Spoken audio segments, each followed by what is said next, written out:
మీ అందరికి కూడా ప్రభునామమున వందనాలు. ఈ ఆఖరి ఆదివారం మరి మనం దేవుని సన్నిధిలో ఉండడానికి దేవుడు మహాకృప చూపించాడు. దాన్ని బట్టి దేవునికి మనం వందనాలు చెప్పాలి. ఎందుకంటే చాలామంది మన సంఘంలోనే మరి కొంతమంది అనారోగ్యం వల్ల రాలేకపోయారు, కొంతమంది ఊరు వెళ్ళిపోయారు, రకరకాల కారణాలు ఉన్నాయి. ఏదేమైనా మరి దేవుడు మనల్ని ప్రత్యేకంగా జ్ఞాపకం చేసుకొని ఉదయకాలం ఇక్కడ ఉండడానికి దేవుడు మహాకృపను చూపించినందుకు మనం దేవుడికి ఎంతగానో రుణపడి ఉన్నాం. మరి కొంతమంది ఆఫీస్లో వెళ్ళిపోయారు, కొంతమంది పనులకి వెళ్ళిపోయారు. Lot of different reasons are there to escape this Sunday. ఈరోజు ఈ ఆదివారాన్ని మనం అంటే పోగొట్టుకోవడానికి రకరకాల కారణాలు మన సంఘంలోనే కనిపిస్తున్నాయి. ఏదేమైనా ఈరోజు దేవునికి నేను ఎంతో సంతోషిస్తున్నాను. ఎందుకంటే ఆఖరి ఆదివారం రోజు నేను బ్రతికున్నాను. I'm thankful to God. నేను మరి రేపు ఎల్లుండి నా సంగతి తెలియదు, కానీ ఈ రోజు వరకు అయితే బ్రతికున్నాం. దాన్ని బట్టి దేవుడిని మనం ఎంతగానో స్తుతించాలి. ఈరోజు దేవుడు మరి మనతో ఏం మాట్లాడుతాడో మనం వినాలి జాగ్రత్తగా. ఈరోజు కూడా మనం మరి ఇక్కడ ఉన్నాం. డిసెంబర్లో 28 రోజులు మనం బ్రతుకున్నాం కదా. ఈ రోజు ఇంకొంచెం సేపట్లో చనిపోయినా ఏమంటారు? డిసెంబర్ 28 రోజు 27 రోజులు బ్రతికాడు అంటారు కదా. సో ఎనీహౌ 2025 కనుక ఒకసారి గమనిస్తే చాలా ఎత్తు పల్లాల నుంచి వచ్చాం. ఏదో సాధించాలని అడుగు పెట్టాం జనవరిలో, అవునా? ఏదో సాధించాలి, ఏదో మనం స్వతంత్రించుకోవాలి, ఇది లేదు ఇది చెయ్యాలి, అది లేదు అది కావాలి అని రకరకాల తీర్మానాలతో వచ్చాం. మరి కొంతమందిని దేవుడు రక్షించుకున్నాడు, కొంతమందికి దేవుడు అవకాశం ఇచ్చాడు, కొంతమందికి దేవుడు వాడుకున్నాడు, కొంతమందిని దేవుడు వాడుకుందామన్నా అందుబాటులో లేకుండా వెళ్ళిపోయారు. అయితే సాధారణంగా విశ్వాసుల జీవితాల్లో ఒకసారి అలా చూస్తూ వస్తే విజయాల కన్నా అపజయాలు ఎక్కువగా కనిపిస్తుంటాయి. కొత్త కొత్త సమస్యలు వచ్చినాయి, కొత్త కొత్త సవాళ్ళు ఎదుర్కొన్నాం. ఏదో ఊహించుకున్నాము, చెప్పండి ఏమైంది? ఏదో ఊహించుకుంటే ఇంకేదో జరిగింది. ఇలా జరుగుద్ది అని మనం అనుకున్నాము, అలాగా ఇంకో విధంగా జరిగింది, అవునా? ఇట్లా జరుగుద్ది, మనం ఇట్లా అయిపోతాము, నేను పెద్ద స్థానంలో ఉంటా అనుకున్నావు, కానీ ఎక్కడున్నావు? Somewhere out. దేవుడు ఈ సంవత్సరాన్ని బాగా దీవిస్తాడు. దేవా నన్ను దీవిస్తే నేను ఇది చేస్తా అది చేస్తా అని చెప్పాం. కానీ మరి లాస్ట్కి వచ్చేపాటికి కొందరు జీవితాల్లో పేలవంగా ఉన్నాయి. అంటే ఏం సడి చప్పుడు, టేస్ట్ లేకుండా సప్పగా నిరాశగా మిగిలాయి. ఈరోజు దేవుడు మనసులో పెట్టిన ఒక అంశం ఏంటంటే ఆత్మీయ ఆశీర్వాదానికి ఆటంకాలు. ఎందుకు మనం ఆటంకపరచబడ్డాం? What is the reason? ఎందుకు మనం ఆటంకపరచబడ్డాం? ఏం ఆపిని మనల్ని అంటే, దయచేసి వాక్యం చూద్దాం. ఆదికాండం 32వ అధ్యాయం. ఆదికాండం 32వ అధ్యాయం. ఆదికాండం 32వ అధ్యాయము 26 నుంచి 29. ఆదికాండం 32వ అధ్యాయం 26 నుంచి 29 వరకు. ఆయన తెల్లవారుచున్నది గనుక నన్ను పోనిమ్ము అనగా అతడు నీవు నన్ను ఆశీర్వదించితేనే గాని నిన్ను పోనీయను అని. ఎవరైనా? యాకోబుకి ఎంత ధనవంతుడు ఆయన, ఒంటరి వెళ్ళిపోయాడు. వాళ్ళ అన్నను మోసం చేశాడు 21 సంవత్సరాల క్రితం. మోసం చేసేస్తే అలా అమ్మాయిని చెప్పింది రెప్కా, ఇక్కడ కాదురా, నువ్వు మీ మామగారి ఊరికి పో, ఒక అమ్మాయిని పెళ్లి చేసుకో, అక్కడే స్థిరపడి అక్కడే ఉండరా, మీ అన్నకి యాకోబు చాలా కోపం ఉంది, నిన్ను కొట్టి చంపుతాడని పంపించేసింది. వెళ్ళిపోయి ఆయన ఇంటికి వెళ్ళంగానే ఆయన కన్ను ఎవరి మీద పడ్డది? రాహేల్ మీద పడ్డది. పడి నాకు రాహేల్ని ఇచ్చి పెళ్లి చేయాలంటే ఆయన ఏమన్నాడు? సరే మా దేశ ఆచార ప్రకారము 7 సంవత్సరాలు నువ్వు కొలువు చేయాలనయా అంటే ఓకే సార్ అదెంతసేపు అన్నాడు. అది అతను తక్కువ కాలం, అతను రాహేలును ప్రేమించను, ఇష్టపడి ప్రేమించను కనుక అతనికి తక్కువగా కలబడిన ఉంటుంది. సరే అయిపోయింది, పెళ్ళి అయిపోయింది. ఆయన ఏం చేశాడు? ఫస్ట్ నైట్ రాహేలు పంపకుండా లేయాను పంపించాడు. అంత గందరగోళం అయిపోయింది, పేపర్ మారిపోయింది అక్కడ కదా. పేపర్ అవుట్ అయింది కదా, పేపర్ ఏమైపోయింది? మారిపోయింది. ఆయన ఎక్స్పెక్ట్ చేసిన క్వశ్చన్స్ లేవు అక్కడ. పొద్దులేదే ఏంది ఇది ఎట్లా చేసాం? అవునయ్యా, మా దేశ ఆచారము పెద్ద అమ్మాయికి పెళ్లి కాకుండా చిన్న అమ్మాయికి చేయకూడదు అన్నాడు. మరి ఇది మోసం ఏముంది? నువ్వు నా మేనల్లుడివే కదా, ఇంకొక 7 సంవత్సరాలు నువ్వు పనిచేయి, ఈయన కూడా నీకే ఇచ్చేస్తాను అన్నాడు. ఎవరిని? రాహేల్. మళ్ళా 7 సంవత్సరాలు చేశాడు, 14 సంవత్సరాలు పనిచేశాడు రాహేల్ కోసం. చేసి రాహేల్ పెళ్లి చేసుకున్నాడు. ఆ తర్వాత అంతా మళ్ళీ ఆ తర్వాత ఇంకొక 7 సంవత్సరాలు పనిచేశాడు, 21 సంవత్సరాలు పనిచేశాడు. పనిచేస్తే ఈ రాహేలు లేయా పోటీ పడి వాళ్ళకి పిల్లలు కానీ ఆ సామర్థ్యం పోయినప్పుడు వాళ్ళ దాసీల్ని ఇచ్చి ఆయన పెళ్లి చేశారు. ఎవరాళ్ళు? జిల్ఫా బిల్ఫాని ఇచ్చి పెళ్లి చేశారు కదా. మొత్తానికి ఆయన 11 మంది పిల్లలతో, 4 భార్యలతో, విస్తారమైన ఆస్తితో తరలి వస్తున్నాడు. ఎక్కడికి? ఇంకా మా దేశానికి వెళ్ళిపోతాం, ఇంకా మేము వెళ్ళి అక్కడ బతుకుతామని వాళ్ళ మామను ఒప్పించి వస్తున్నాడు. వస్తుంటే ఎవరిని ఎదుర్కోవాలి? ఇప్పుడైనా ఏశావుని ఎదుర్కోవాలి. ఏశావుని ఎదుర్కోవడానికి ఏం చేశాడంటే, మా అన్నకు అసలే కోపం ఉందో లేదో మనకు తెలియదు కదా, మా అమ్మ కూడా ఏం ఇన్ఫర్మేషన్ లేదు, మనకి కమ్యూనికేషన్ లేదు అని ఆయనకున్న ఆస్తిని 2 గుంపులు చేశాడు. భార్య పిల్లల్ని 2 గుంపులు చేశాడు. ఒక గుంపును పంపించేశాడు. పంపించేసి ఒకవేళ మా అన్న ఆ గుంపు మీద కూడా ఆ గుంపుని చంపేసిన 2వ గుంపు అన్న నాకు దొరుకుతులే అనుకున్నాడు. మళ్ళీ ఏం డౌట్ వచ్చిందేమో, ఏమో 2 చంపేస్తే అని ఏం చేశాడు? అందరిని పంపించేశాడు. ఒక్కడే మిగిలిపోయాడు. ఎందుకు ఒక్కడే మిగిలిపోయాడు? నేను ఒక్కడే బతుకున్నా, మళ్ళా ఏదో ఒకటి చేసి ఎవరినొకరు పెళ్లి చేసుకొని నా వంశాన్ని నేను నిలబెట్టుకోవచ్చు. కానీ ఆ రాత్రి యాకోబుకి అర్థమైంది ఏంటంటే, అరే నేను ఇంత సంపాదించాను కానీ ఇదేం కాదు, ఇది ఆశీర్వాదము కాదు, దేవుడు ఆశీర్వదించలేదు. 2025 చాలా సాధించాం. అదన్నావు, ఇదన్నావు, ఆ పని అన్నావు, ఈ పని అన్నావు, ఆ జాబ్ అన్నావు, ఈ జాబ్ అన్నావు, ఆ బిజినెస్ అన్నావు, ఈ బిజినెస్ అన్నావు, అక్కడికి అన్నావు, ఇక్కడికి అన్నావు. ఏంటి 2025లో ముందు నువ్వు చెప్పిన మాట ఏంటి? ఇప్పుడు మీ పరిస్థితి ఏంటి? What is the reason?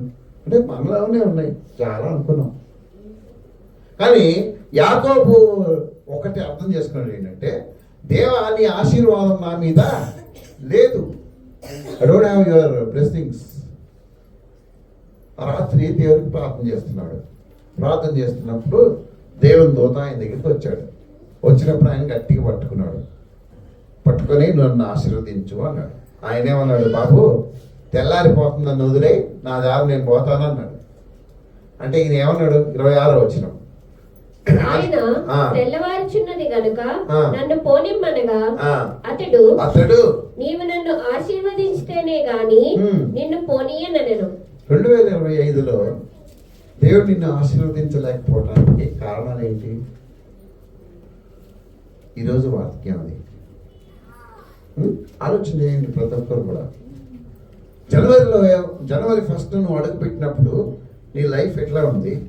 నీ ఆర్థిక పరిస్థితులు ఎలా ఉన్నాయి? నీ మానసిక పరిస్థితి, నీ శారీరక పరిస్థితి ఎలా ఉంది? నీ ఆర్థిక విషయాలు ఎలా ఉన్నాయి? నీ కుటుంబ జీవితం ఎలా ఉంది? దేవుని కోసం నువ్వు చేసుకున్న తీర్మానాలు ఎలా ఉన్నాయి? ఇక్కడ నువ్వు ఇప్పుడు కూర్చొని ఇక్కడ నీ పరిస్థితి ఇప్పుడు ఎలా ఉంది? జనవరి 1వ తారీఖున నువ్వు చేసిన తీర్మానానికి, డిసెంబర్ 28న ఈరోజు తీర్మానానికి ఏమన్నా అభివృద్ధి ఉందా? ఇంకా కింద పడిపోయింది గ్రాఫ్. ఏంటి కారణాలు? వై? యాకోబు 21 సంవత్సరాలు కష్టపడి సంపాదించుకున్నాడు. ఆస్తిపాస్తులు సంపాదించుకున్నాడు, 4 భార్యలు, 11 మంది పిల్లలు, లెక్కలేనంత ఆస్తి. ఆ రోజుల్లో జంతువులను బట్టి ఆస్తిని కొలిచేవాళ్ళు. లెక్కలేనంత ఆస్తి, పశు సంపద, దాసదాసీలు. Wonderful man. కానీ ఒక్క దెబ్బతో మొత్తం పోయినాయి. ఏశావు ఎక్కడ నా మీద పడి నన్ను చంపుతాడో అని అందరూ పంపించేసి యాకోబు ఒక్కడు మిగిలిపోయాడు.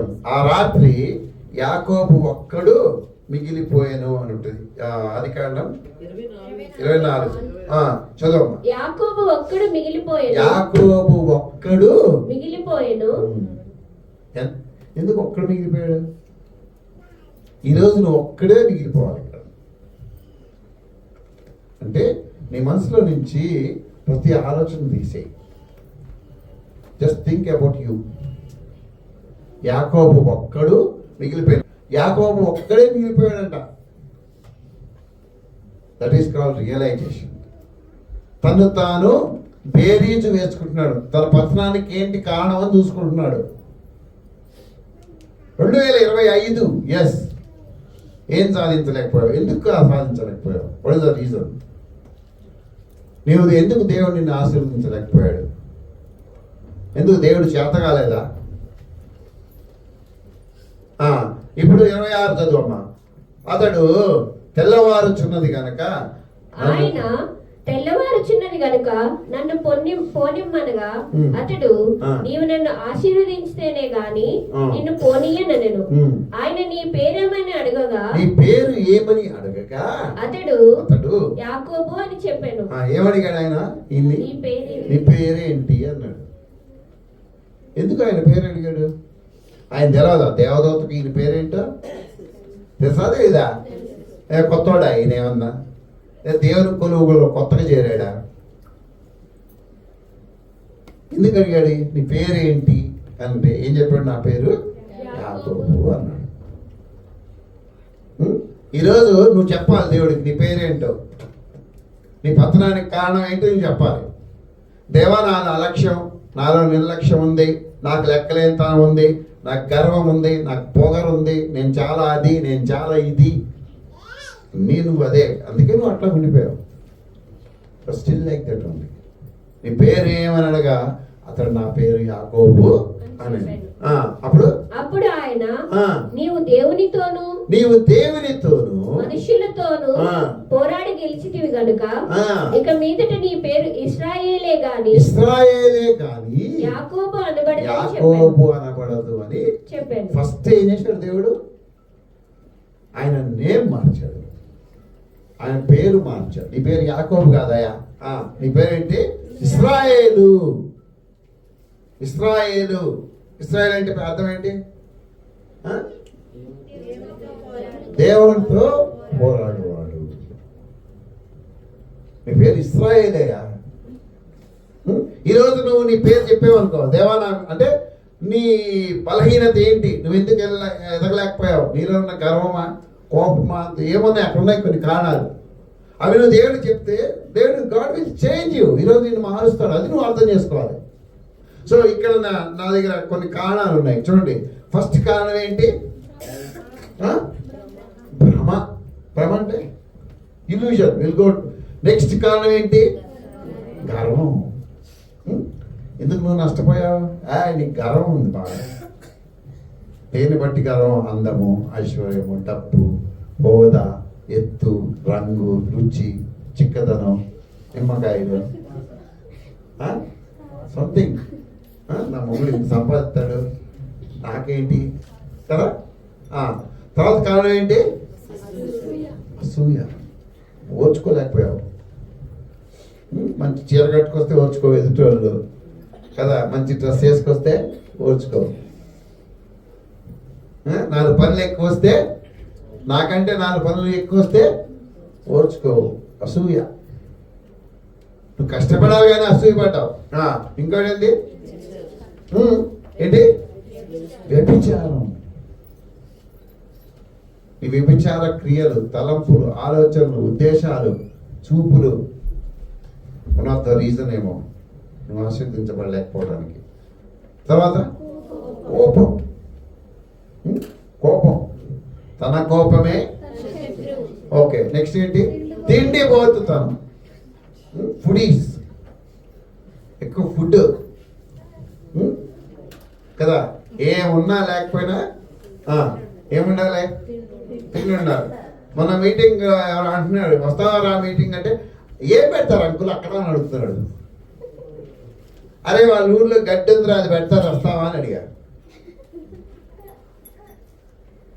ఫుడి. నెక్స్ట్ కాలం ఏంటి? తమాష, డబ్బు. ధనం మూలం ఇదం జగత్. ధనం ఉందా, పైసా, అది కరెక్టే, డబ్బు ఉంటేనే అన్ని. కానీ అదే కాదు, అదే జీవితం కాదు. అది వన్ ఆఫ్ ద రీజన్ నువ్వు దేవుడిని నిన్ను ఆశీర్వదించలేకపోవడానికి. ఆఖరిది ఏంటి? సోమరితనం. నీ ముక్కులో చీవుడు ఉందిరా బాబు అంటే అది ఏందో నువ్వే తీసి పడే అన్నాడంట. చెప్పే బదులు నువ్వే తీసి పడేయచ్చుగా అన్నాడు. సో కొన్ని కారణాలు మనం వెంటనే ఆలోచన చేద్దాం. ఒకటి, నెంబర్ 1 ఏంటి? 1 యోహాను పత్రిక 4వ అధ్యాయం 6వ వచనం. 1 యోహాను పత్రిక 4వ అధ్యాయం 6వ వచనం. బైబిల్ ఏంటి? భ్రమ అనే ఆటంకం. ఈ ఆటంకము దేవుని ఆశీర్వాదం పొందకుండా ఇన్ని ఆపేస్తుంది. భ్రమ, ఇల్యూషన్. ఇల్యూషన్ ఏనా ఇంగ్లీష్లో? ఇల్యూషన్ ఏనా? చూడండి, భ్రమ. 1 యోహాను పత్రిక 4వ అధ్యాయం 6వ వచనం. మనము దేవుని సంబంధులము, దేవుని ఎరిగిన వాడు మన మాట వినును. దేవుని సంబంధి కానివాడు, దేవుని సంబంధి కానివాడు మన మాట వినడు. మన మాట వినడు. ఇందువలన మనము సత్య స్వరూపమైన ఆత్మ ఏదో, సత్య స్వరూపి అయిన ఆత్మ ఏదో, భ్రమపరచు ఆత్మ ఏదో తెలుసుకొనిచున్నాము. అది దేవుని సంబంధం అయిన వాడు దేవుని మాట వింటాడు. దేవుని సంబంధం కానివాడు దేవుని మాట వినడు. ఇందువల్ల సత్యస్వరూపమైన ఆత్మ ఏదో, భ్రమపరచు ఆత్మ ఏదో మనము తెలుసుకోవచ్చు. భ్రమ అంటే ఊహించుకుంటాం. ఇప్పుడు నేను మీకు అర్థం అవడానికి ఇప్పుడు ఒక వ్యక్తిని పాము కరిచింది అనుకోండి. పాము కరిస్తే ఆ వ్యక్తిని ఎట్లా పరీక్ష చేస్తారు తెలుసా మీకు? రామం నుంచి వచ్చారు కదండి, ఎట్లా పరీక్ష చేస్తారు? అబ్బాయికి పాము కరిచిందా లేదా చూస్తారు, కనిపించలేదు సరిగ్గా. అప్పుడు వ్యాపారి తినిపిస్తారు. తినిపించిన ఆడు ఏమనాలి? పాము కరిచినోడు ఏమంటాడు? పనే తీయగుందరూ ఇంతెందుకు పెట్టారో తీసేరా అంటాడు. చక్కెర తినిపిస్తారు, అప్పుడు ఏమంటాడు? అని చూసేస్తాడు. అంటే ఏమర్థం వాడికి? ఇది నిజంగా పాము ఘాట్లు లేవు కర్రలేదు. మనం చాలా గదగడం చేస్తుంటారు కదా, ఘాట్లే లేవు కర్రలేదు, ఇండి మీరు కంగారు పడుతున్నా అంటే ఎవరో పెద్ద మనిషి వచ్చి యాపాకి తెచ్చారు, కలుగుసుకురా అని నోట్లో యాపాకి వేస్తాడు. వేస్తాడు, నవ్వురా అంటే నవ్వుతాడు. నవ్వులుగా ఎట్లా అనిపిస్తుంది? తీగుందేంట్రా, నాకు అసలు షుగర్ ఉందని మూసేస్తాడు. అట్లానా? అదే మళ్ళీ ఇంకోటి ఏం చేస్తాడు? ఏ బెల్లం మొక్కో ఏదో నోట్లే ఎట్లా ఏమైంది, ఎంత చేసుకుందేంట్రా, అబ్బో ఇది నిజంగా పాము కలిసిందని భ్రమ, టెస్ట్ అన్నమాట. ఇప్పుడు భ్రమపడుతుంటావు వృద్ధానికి. దేవుడు ఈరోజు నేను చర్చికి వెళ్ళాను, ఈరోజు నేను ఈ క్లీనింగ్ చేశా, అయితే ఈరోజు నేను దశమభాగం వేశా, నేను ఈరోజు ప్రార్థనకి వెళ్ళా. ఒకరోజు వెళ్ళిపోతే నిన్ను ఆశ్రయించేస్తాడా? భ్రమ, నీకు భ్రమ అన్నమాట. ఈరోజు నేను బైబిల్ చదివా, ఈ వారం అంతా బైబిల్ చదివా, నాకు మంచి మార్కులు వస్తాయా? It's regular practice. భ్రమపడతా ఉంటావు, అన్నిటికీ భ్రమపడుతుంటావు. ఇది ఆల్వేస్. దయచేసి ఆది కాండంలో ఒక మాట చూద్దాం. ఆది కాండం 4వ అధ్యాయం 3 నుంచి 5 వచనాలు. భ్రమ. ఆది కాండం 4వ అధ్యాయం 3 నుంచి 5 వచనాలు. కొంతకాలమైన తరువాత కయీను పొలము పంటలో కొంత యెహోవాకు అర్పణగా తెచ్చెను. హేబేలు కూడా తన మందలో తొలిచూలును పుట్టిన వాటిలో క్రొవ్విన వాటిని కొన్ని తెచ్చెను. యెహోవా హేబేలును అతని అర్పణను లక్ష్య పెట్టెను, కయీనును అతని అర్పణను ఆయన లక్ష్య పెట్టలేదు. కాబట్టి కయీనుకి మిక్కిలి కోపం వచ్చి అతడు తన ముఖము చిన్నపుచ్చుకొనగా యెహోవా దేవుడు కయ్యిన్ని అతను అర్పణని ఎందుకు లక్ష్య పెట్టలేదు, హేబెల్ ఎందుకు లక్ష్య పెట్టాడు? క్వశ్చన్ అర్థమైందా? యెహోవా దేవుడు కయ్యిన్ని ఆయన అర్పణ ఎందుకు లక్ష్య పెట్టలేదు, హేబెల్ని ఆయన అర్పణ ఎందుకు లక్ష్య పెట్టాడు? కయ్యను పొట్ట బలం తెచ్చాడు. ఇప్పుడు దేవునికి బలి అర్పించాలి అనేది ఆదాము ఇద్దరికి చెప్పుంటారా, ఒక్కరికి చెప్పారా? పెద్దోడికి చెప్పుంటారా, చిన్నోడికి ఒక్కడికి చెప్పారా? పెద్దోడు ఎవరు? కయ్యను. కయ్యనికే ముందు చెప్పారా, హేబెల్కి చెప్పిన తర్వాత చెప్పారా? కయ్యనికే ముందు చెప్పారు, హేబెల్ కూడా చెప్పారు. హేబెల్ పుట్టినాక హేబెల్కి చెప్పారు. అది ఇక్కడ ప్రాబ్లం ఏంటి?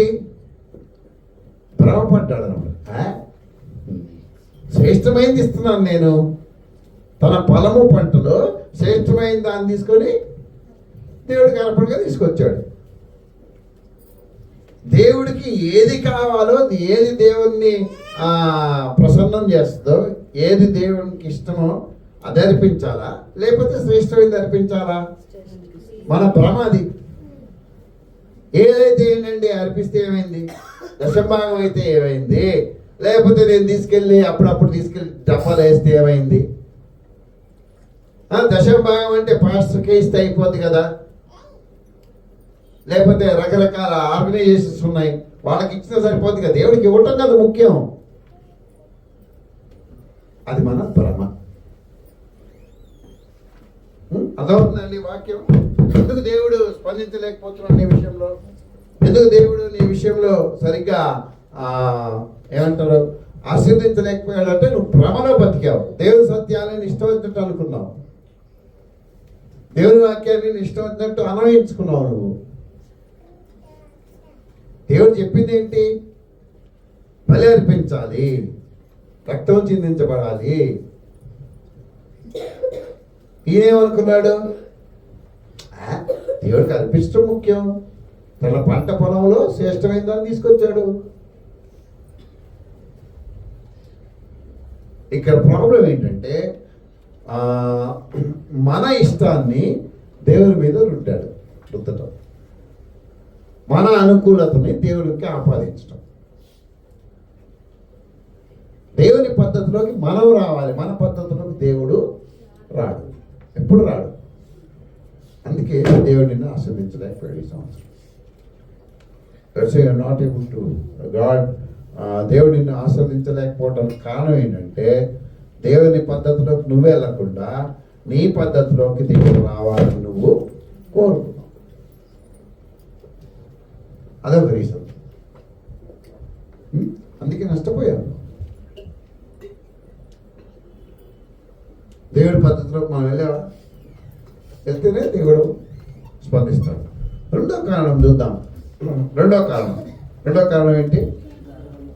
16వ అధ్యాయం, సామెతలు 16వ అధ్యాయం 18వ వచనం.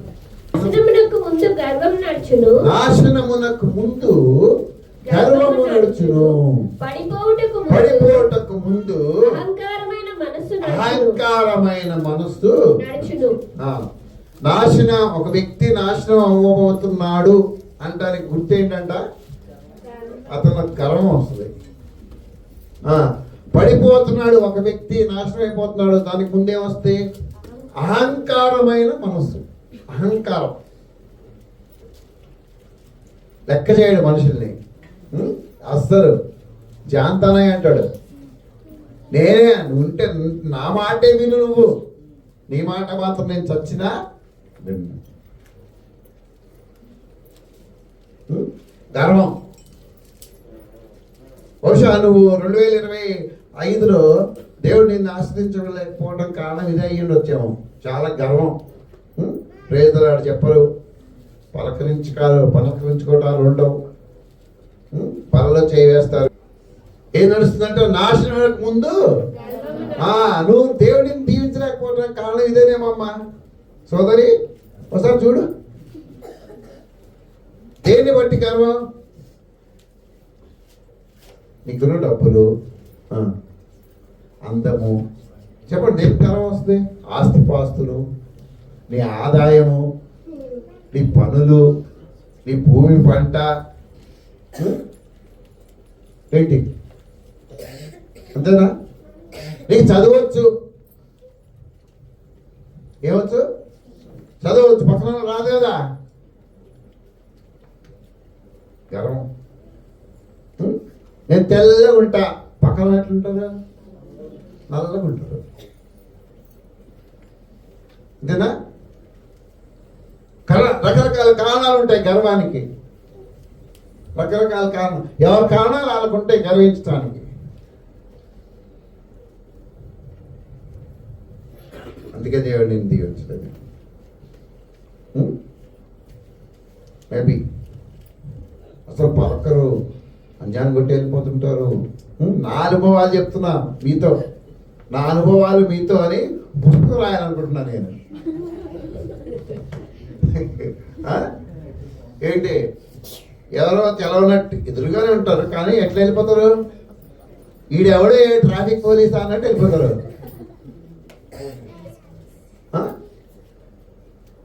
పోయి నాకు లేని తలాంతి నీకుందనుకో, అదగ్గర్వం. మళ్ళా ఏమండి, ఈ సంవత్సరం ఆలోచన చేయి, ఎందుకు దేవుడిని దీవించలేకపోయాడు? నీ గర్వం. ఏమన్నాడమ్మా? నాశనమునకు ముందు గర్వము నడుచును, పడిపోవటకు ముందు అహంకారమైన మనస్సు నడుచును. నువ్వేం చెప్పావు దేవుడికి? దేవా నేను ఈ పని చేస్తా. ఏం చేసావు మరి? ఏం చేయలేదు. ఒక ఊర్లో ఒక ముసలావిడ వచ్చిందంట, కానీ ముసలాం అందరితో గొడవ పెట్టుకుంటుంది. ఆ గర్వం ఏంటంటే, నా కోడి కూయకపోతే తెల్లారదు. అంతేనా? మీకు అందరూ బాగా తెలుసు కదా, నా కోడి కూయకపోతే తెల్లారదు. ప్రశాంతి మంచిది కాదు కదా. పోయి అందరూ గొడవ పెట్టుకుంది. ఇట్లా ఉందా నీ పని ఆగని కోపం తెచ్చుకొని వర్షం పడుతుందంట. ఆ రోజు మసాలా తెచ్చుకుంది, టకటక కోడిని కోసి తిని పడుకుంది.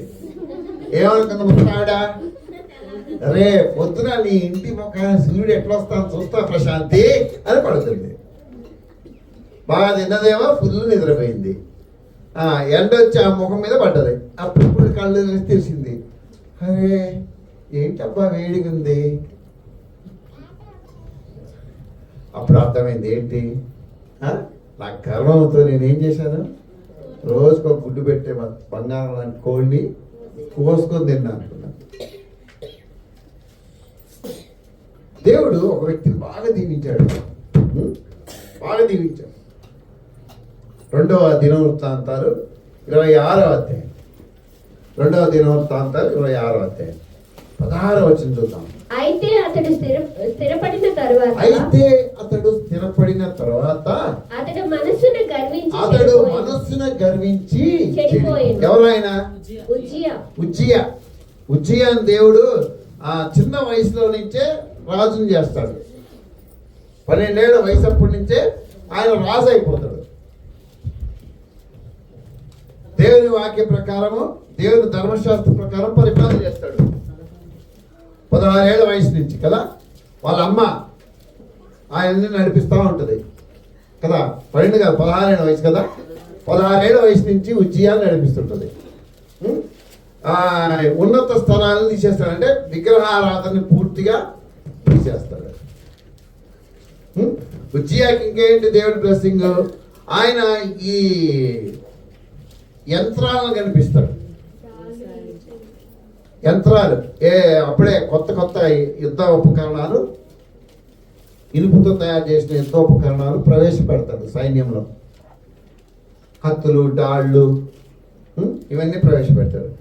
తర్వాత వ్యవసాయ పద్ధతులు, కొత్త వ్యవసాయ పద్ధతులు అనుసరిస్తాడు. నీళ్లు పారించడం, పైపులు వేయడం, డ్రిప్ ఇరిగేషన్, అవన్నీ అప్పుడే ప్రవేశపెడతాడు మనోడు.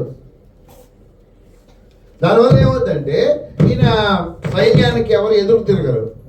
వాళ్ళ బలమైన సైన్యం అనమాట. అందరి దగ్గర ఆలేమ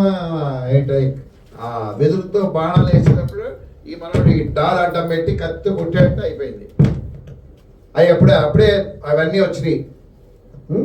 బాగా మీరు ఇంటికి వెళ్ళి నాకు చదవండి. బాగా ఏమంటారు, అవన్నీ అభివృద్ధిలోకి వచ్చాయి.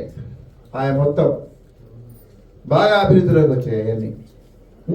అయితే దేవుడు ఈయనని స్థిరపరిచాడు. గాడ్ ఆయన స్థిరపరుస్తాడు దేవుడు. స్థిరపరిస్తే ఏమైంది? ఈయన స్థిరపరిచాడు కాబట్టి ఈయనకి ఏమొచ్చిందంట? గర్వం వచ్చింది.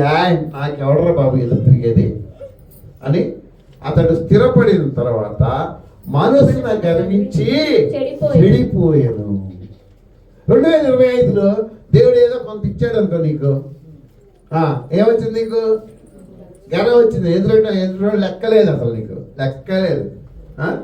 టిష్యూ పేపర్ తీసేసినట్టు తీసి పడేస్తున్నాం. వాళ్ళు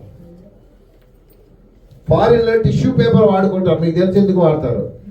ఆ పేపర్ లాగా ఎదుటి వ్యక్తిని తీసి బయటపడేస్తున్నావు నువ్వు. అందుకే నువ్వు అక్కడే ఉండిపోయావు. ఆ టిష్యూ పేపర్లో పెరిగి గోల్డ్ పేపర్ల కింద మారుతున్నాయి, కానీ నువ్వే టిష్యూ పేపర్ కింద అయిపోయావు. గర్వం మాట్లాడవు.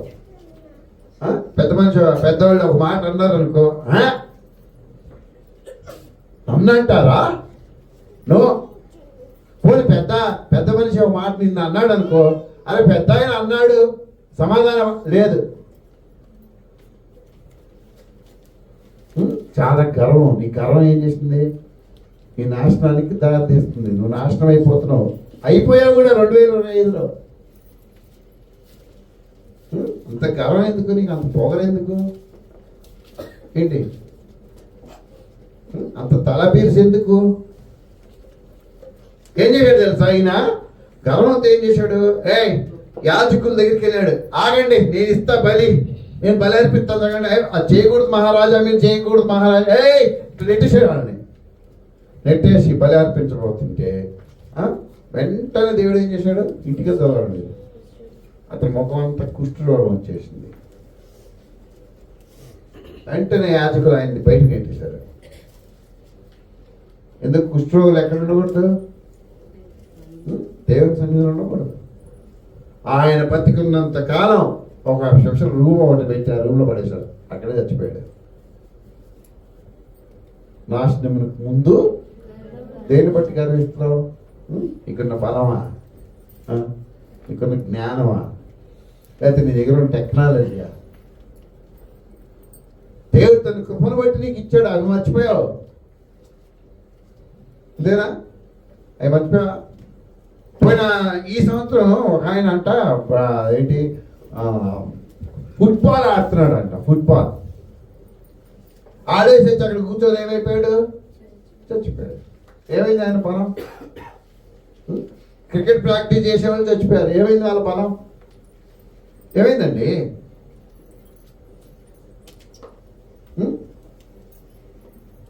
1980లో అమెరికాలో ఒక అందాల పోటీ జరిగింది.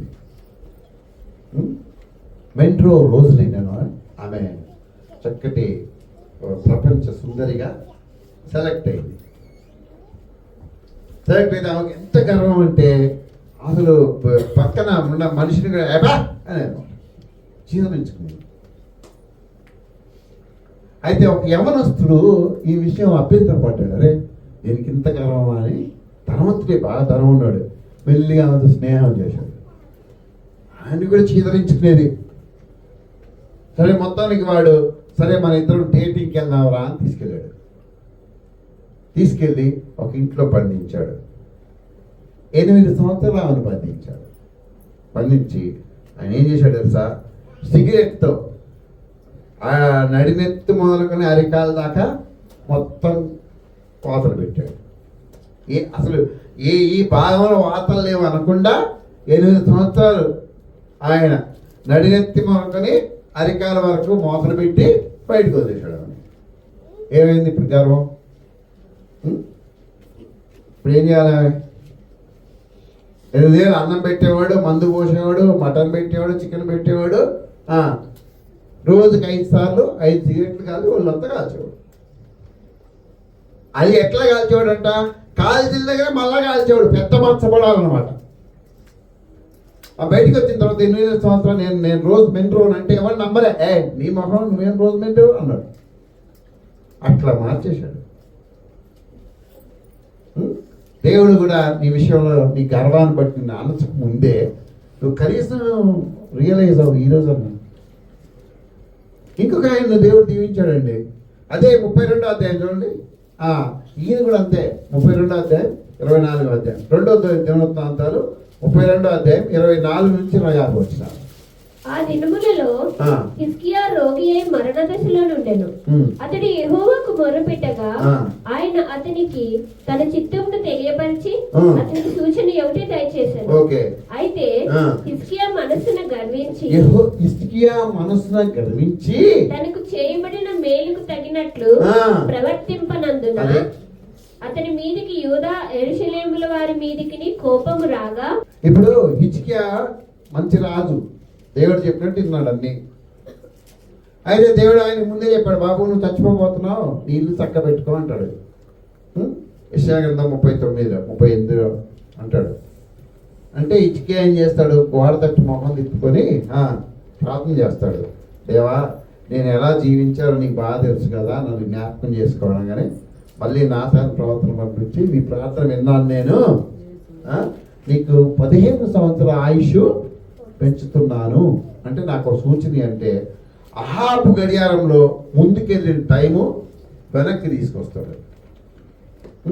ఇప్పుడు 11:54 అవుతుంది. అంటే పెద్ద ముళ్ళు 12 మీద ఉంది, చిన్న ముళ్ళు ఆల్మోస్ట్ 12 మీద ఉంది, చిన్న ముళ్ళు 12 మీద ఉంది, పెద్ద ముళ్ళు ఆల్మోస్ట్ 12 దగ్గరికి వస్తుంది. 55-11 దగ్గరికి వస్తుంది. ఇప్పుడు ఈ దేవుడు ఏం చేశాడు, ఈ చిన్న ముళ్ళని వెనక్కి తీసుకొచ్చాడు. 2 గంటల 20 నిమిషాలు వెనక్కి తీసుకొచ్చాడు. సూచన అనమాట. అయిపోయిన తర్వాత ఈ హిజ్కియా ఏం చేశాడంట, అతను మనస్సున ఎవరు అడగడం, ఇప్పుడు చదువు ఆ మాట 25. అయితే హిజ్కియా మనస్సున గర్వించి ఏం చేశాడు, మనసును గర్వించి చెప్పమ్మా తనకు చేయబడిన మేలుకు తగినట్లు ప్రవర్తింపనందున.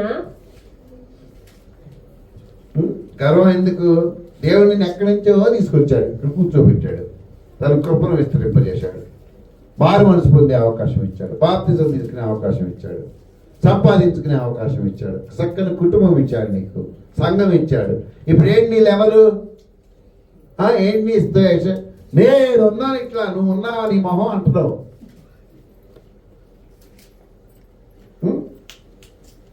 కదా, నేనున్నాను నువ్వు ఉన్నావా అడిగితే నీకు నాకు ఎంత తేడా ఉంది.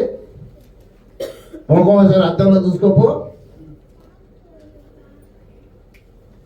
తన ఏంటి దేవుడు చేసిన మేలకు తగినట్టుగా ఈయన ఏం చేయలేదంట, ప్రవర్తించలేదు. కాబట్టి దేవుడు కోపపడి ఈయన మీదకి శాపం పంపి ఈయన శపించాడు.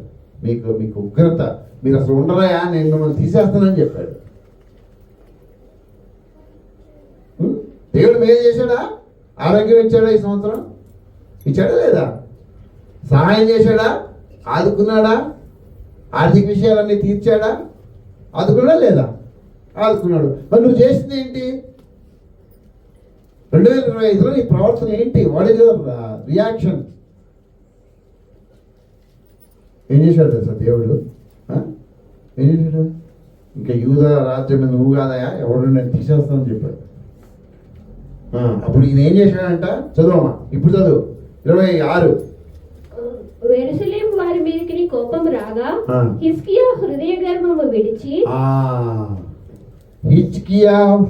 గర్వము విడిచి తానును యెరూషలేము కాపురస్తులను తమను తాము తగ్గించుకునేది గనుక హిజ్కియా దినములలో యెహోవా కోపం జనుల మీదికి రాలేదు.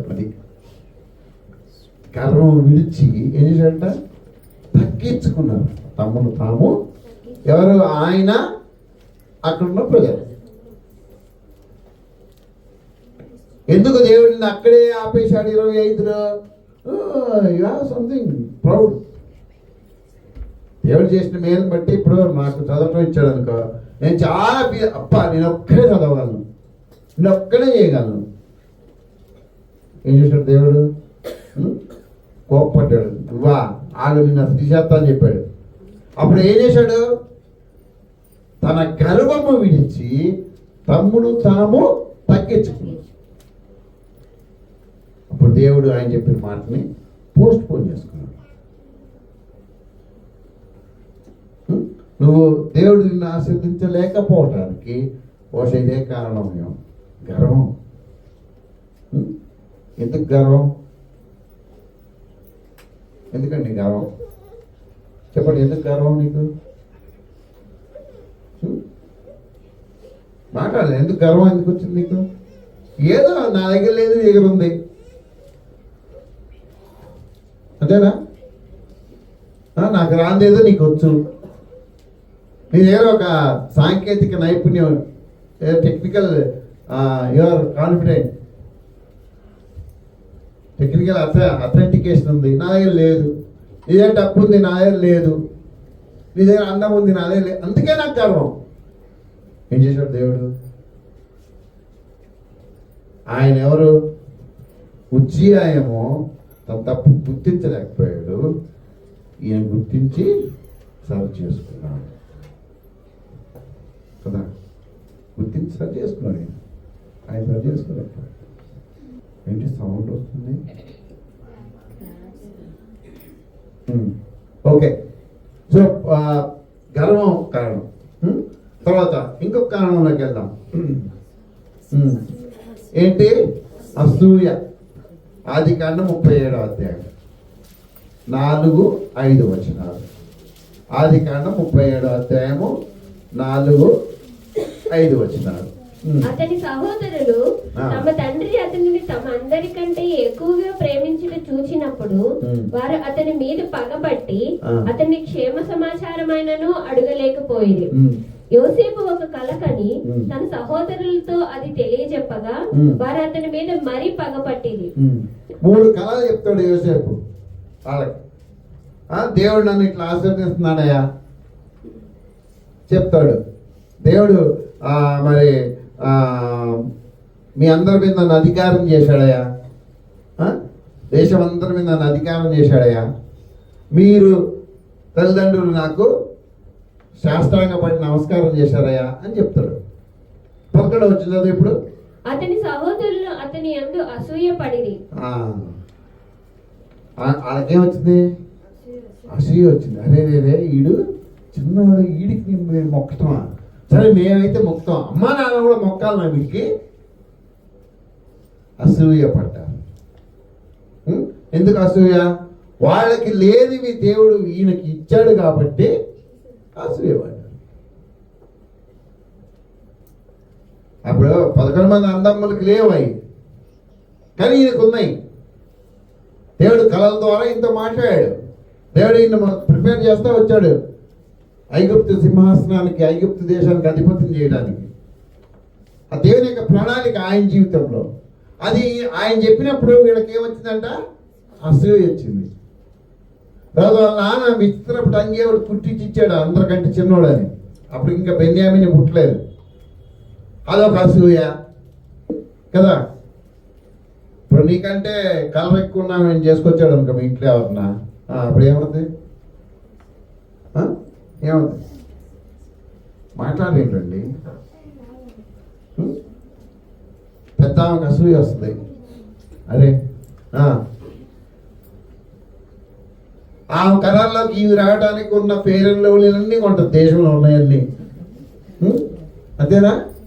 అంతేనా కదా? అసూయ. ప్రాబ్లం ఏంటి?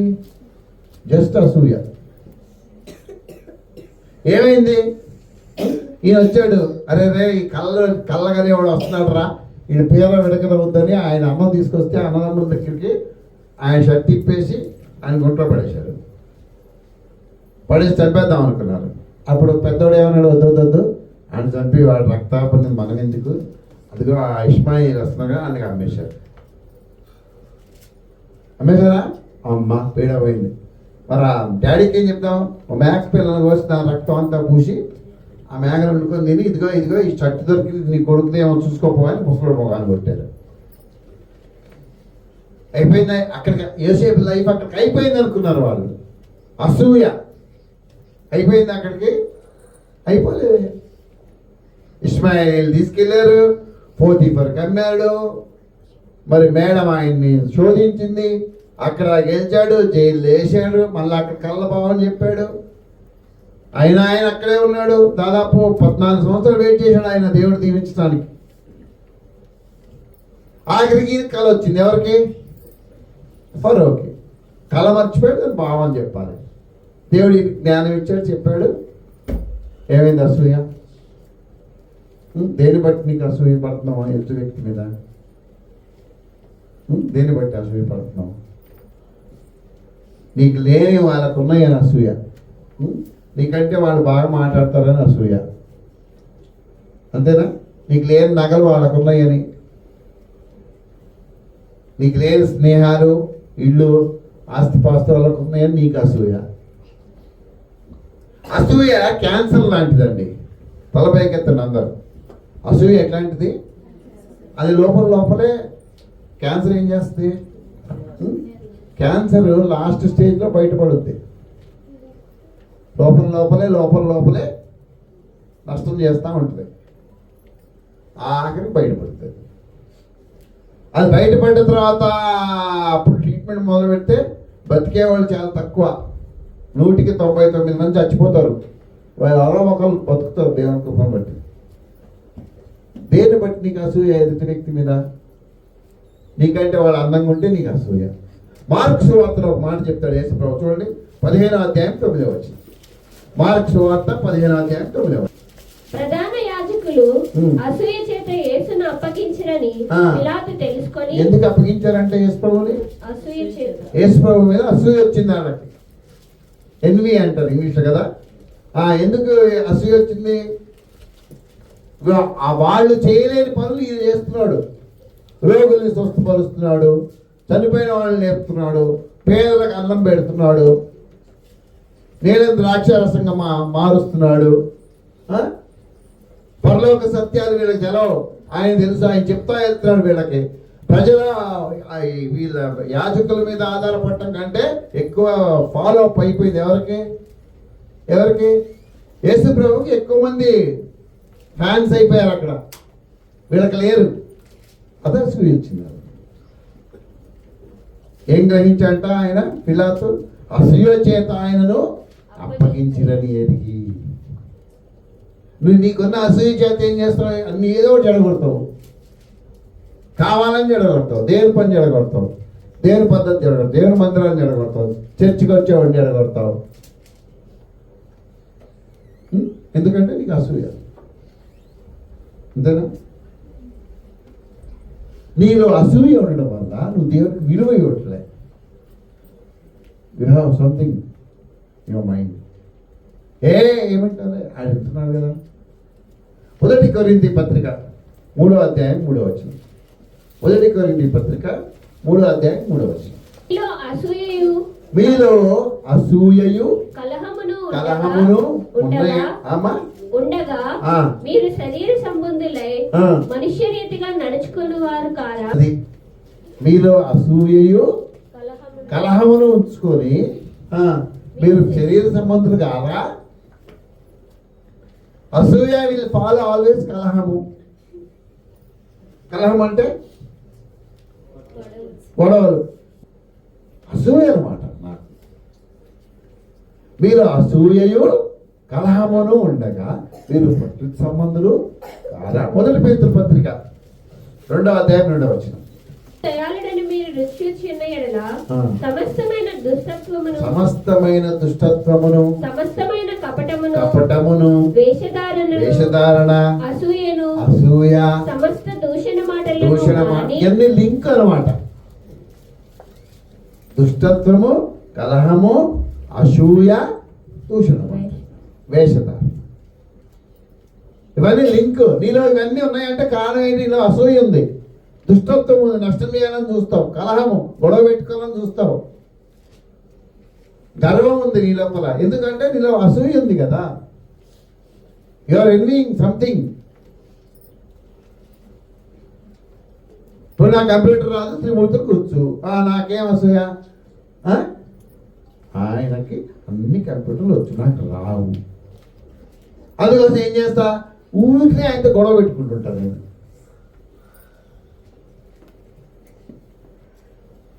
అందుకే 2025లో బహుశా ఇట్లా ఆగిపోయావేమో. ఒకసారి చూసుకో, పరీక్ష చేసుకుని నిన్ను దేవుడు నిన్ను ఆశీర్వదించలేకపోవడానికి అదొక అసూయ అనేది ఒక ఆటంకమేమో నీ లైఫ్లో.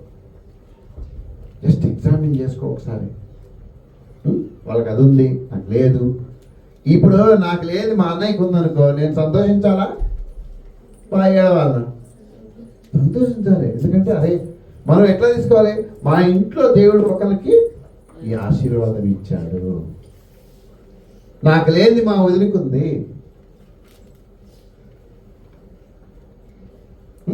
అంతేగాని మనకు లేని అవతల ఉంటే మనకేమో కడుపులో గ్యాస్ ప్రాబ్లం. మామూలు గ్యాస్ ప్రాబ్లం కాదు, సిలిండర్లు నింపుతా ఉంటాం కానీ అసూయ మాత్రం పోదు కదా. నిద్ర వస్తుందా?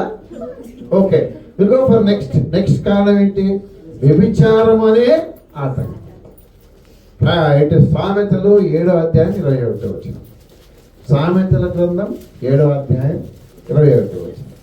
అది తన అధికమైన లాలన మాటల చేత వానిని లోపరుచుకొనెను, తాను పలికిన ఇచ్చకపు మాటల చేత వాని నీచుకొని పోయెను. ఎవరిది? వ్యభిచారిణి గురించి చెప్తున్నాడు. విశ్వాసం మాకేం వ్యభిచారం అండి అనొచ్చు.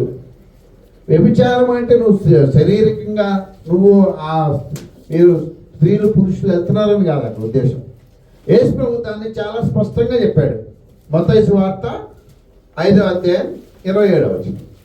మత్తయి సువార్త 5వ అధ్యాయం 27వ వచనం, 27, 28 వచనం. వ్యభిచారం చేయవద్దని చెప్పబడిన మాట మీరు విన్నారు కదా.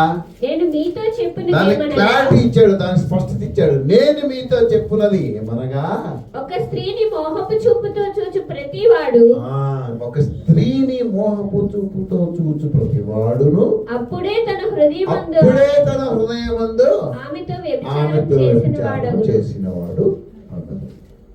స్త్రీకేనా పురుషుడికి లేదా? పురుషుడికైనా స్త్రీకి లేదా? ఏంటి?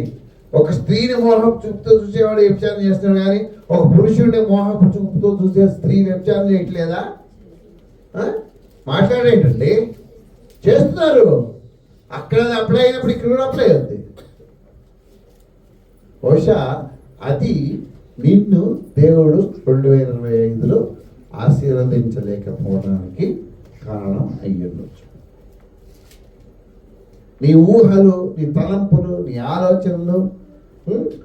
మనము ఇది ఆదికాండంలో చూస్తే, ఆదికాండంలో ఒకసారి అవుతాం.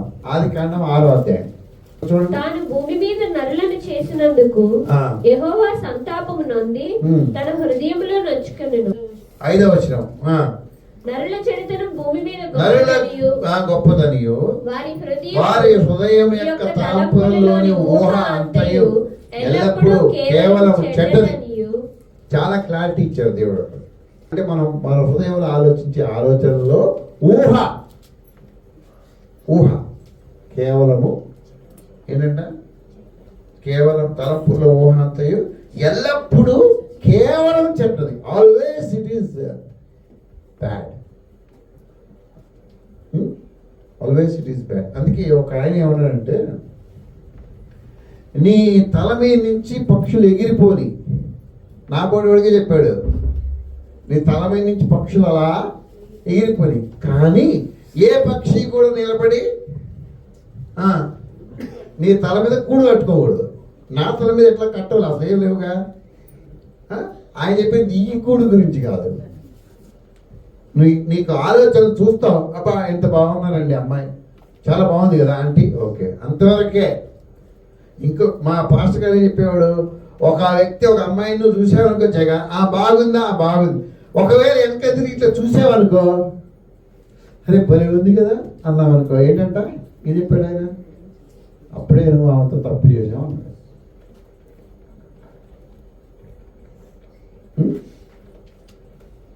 కళ్ళు ఉన్నాయి కదా చూడకుండా మూసేస్తావా? ఏమంటాడు ప్రభు? బహుశా ఈ వెనక్కి తిరగటంతో ఎక్కువైపోయిందేమో మనకి, అందుకే దీవెన లేదు. అయిపోయింది అక్కడ, అయిపోయింది. ఈ కంప్యూటర్ లాంగ్వేజెస్లో కొన్ని బగ్స్ అంటారు. అంటే కొన్ని ఇప్పుడు ప్రోగ్రామ్ నడుస్తుంది కదా, ఒకసారి సరిగ్గా ఆగిపోతుంది. ఎందుకు ఆగిపోతుంది అంటే దానికి ఏదో ఆటంకం వచ్చింది అక్కడ. దాన్ని మళ్ళా వాళ్ళు సరిదిద్దాలి. సరిదిద్దితేనే ఈ ప్రోగ్రామ్ అనేది ఈ ఇక్కడున్న ఈ సాఫ్ట్వేర్ ఈ భాషలో అది మళ్ళా ముందు కొనసాగి అయితే అక్కడ ఆగిపోతుంది. 2025 ఆశీర్వాదం అక్కడ ఆగిపోయిందంటే ఇది కారణం ఏంటి? సో వీళ్ళు కొట్టున్నా నెక్స్ట్ ఇంకొక కారణం ఉంది ఇక్కడ. ఎఫెసీ పత్రిక 4వ అధ్యాయం 26వ వచనం. కోపము అనే ఆటంకం. కోప్పడుడి గాని పాపము చేయకుడి. గారు ఇది మీకు భలే వర్తిస్తుంది అనుకుంటున్నారు మనసులో కదా. కోపపడుడి గాని పాపము చేయ. నేను ఎప్పుడు కోప్పడతాను, ఎస్ ఐ అగ్రి, నేను కోప్పడతాను. కానీ నేను ఏం చేయను, దాన్ని ఏం చేయను తెలుసా? ఏం చేయనే కోప్పడతాను, కానీ దాన్ని ఏం చేయను, దాన్ని మళ్ళీ నెక్స్ట్ టైం తీసుకున్నాను అంటావా? కోపపడుడి కానీ మనకు చాలా డ్రాబ్యాక్ ఏంటంటే, కోపం వచ్చింది అనుకో, ఒక మాట అన్నారు పెద్దవాళ్ళు, ఏమంటున్నాడు? కోపపడుడి కానీ ఎప్పటిదాకా ఉండాలంటే మీ కోపం? సూర్యుడు అస్తమించు వరకు మీ కోపము. ఇప్పుడు వచ్చిందనుకో కోపం, ఎప్పుడు దాకా ఉండాలి? సాయంత్రం 6 గంటలకు క్లోజ్ అయిపోవాలి. నువ్వు దేవుడు నిన్ను ఆశీర్వదించలేకపోవడానికి కారణం ఇది అయ్యి ఉండొచ్చు. ఎప్పుడో జరిగిందండి నా తాతను కింద, ఇంకా దాన్ని కొనసాగిస్తూనే ఉన్నాం. ఒక సమాధానం లేదు, సమాధాన పడేది లేదు. పళ్ళ ఎందుకు చేస్తారు అనవసరంగా?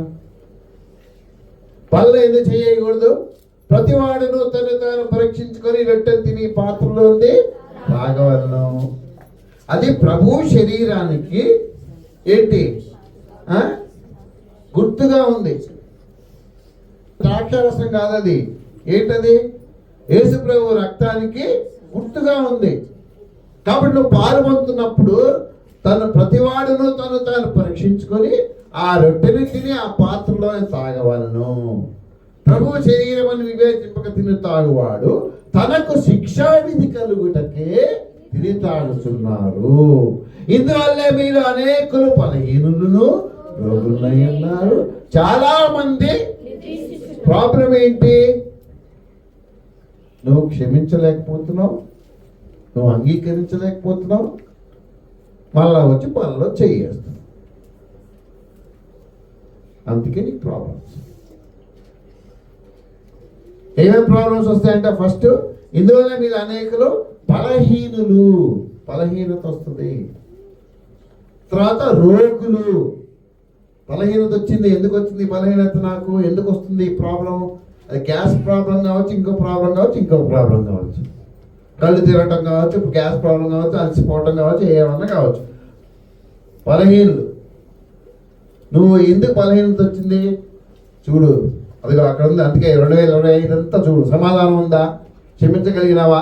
కోపంతో నువ్వు ఊగిపోతున్నావా? ఊగి పూగి అన్న ప్రోగ్రాం వచ్చేది అప్పట్లో కదా. ఇట్లా ఊగిపోయేవాడు జనం. వాళ్ళు ఊగిపోవట్లేదు, నువ్వు ఊగిపోతున్నావు. మాట్లాడుకోరు, సమాధానం లేదు, క్షమించుకోరు. పక్కన నాకు ప్రేసిద్దని చెప్తారు కానీ ఆడవాళ్ళు ఉంటే అసలు చెప్పరు. చాలా బాధకరం. It's very sad on your part. అందుకే దేవుడు నిన్ను ఆశీర్వదిస్తాడు.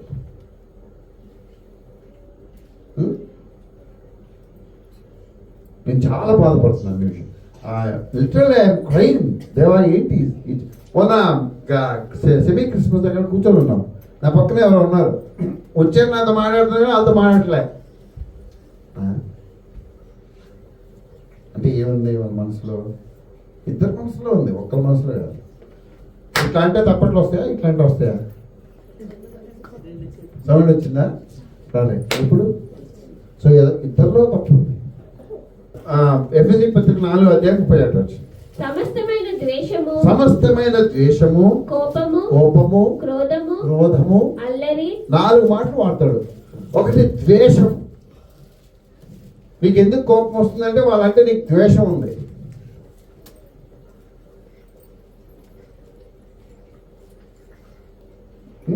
ఏదో చేశారు ఎప్పుడో నేను పుట్టక ముందు, అదే మనసులో పెట్టుకున్నాం అన్నమాట. ద్వేషం. ద్వేషము, కోపము, కోపం నుంచి వస్తే క్రోధం, పగ, క్రోధము, ఇంకా అల్లరి, అల్లరి, దూషణ, దూషణ, సకలమైన దుష్టత్వము మీరు విసర్జించుడి. అది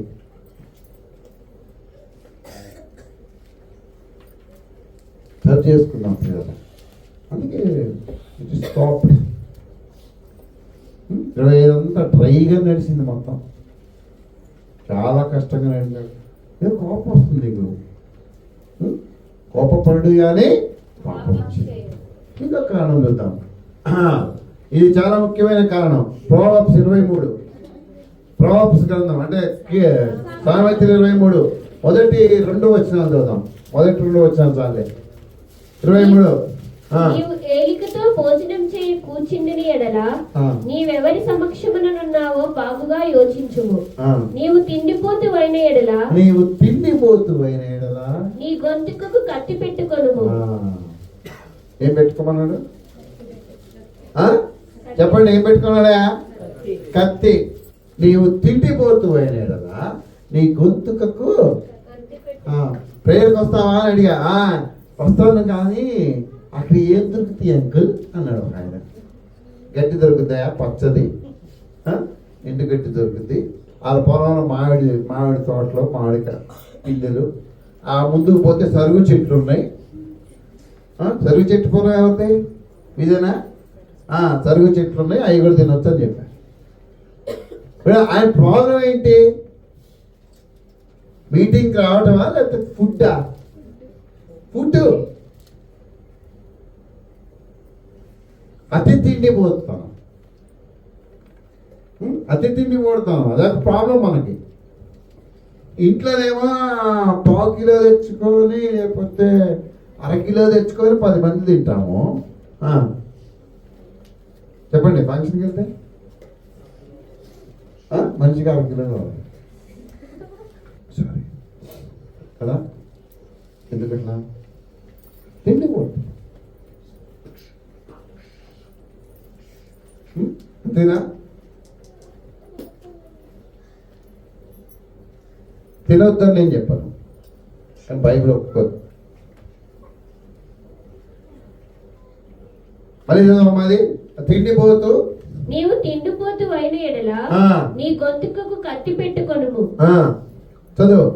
అతని రుచిగల పదార్థములను ఆశింపకము, అవి మోసపుచ్చు ఆహారములు. సైంటిస్టులు ఏం చెప్తారు? ఎక్కువ మటన్ తిన్నావు అనుకో ఏమవుతుందంట? చెప్పండి, ఏమవుద్ది? గుండె చుట్టూ కూడా నువ్వు తిన్న మటన్ అంతా ఇక్కడ స్టాక్ అవుద్ది ఇట్లా. ఇప్పుడు మీరు పానీపూరి బండి చూడండి, వాడు ఏం చేస్తాడు? ముందు ఆ శనగలన్నీ ఏం చేస్తాడు? ఆ పెనం మీద లైన్లో స్టాక్ పెడతాడు, అవునా? మనకు కావాల్సినప్పుడు కొంచెం కొంచెం తీస్తుంటాడు. ఆ పైన నిమ్మకాయలు ఉంటాయి, ఉల్లిపాయలు ఉంటాయి, అన్నీ ఉంటాయి, కొంచెం కొంచెం వేస్తాడు.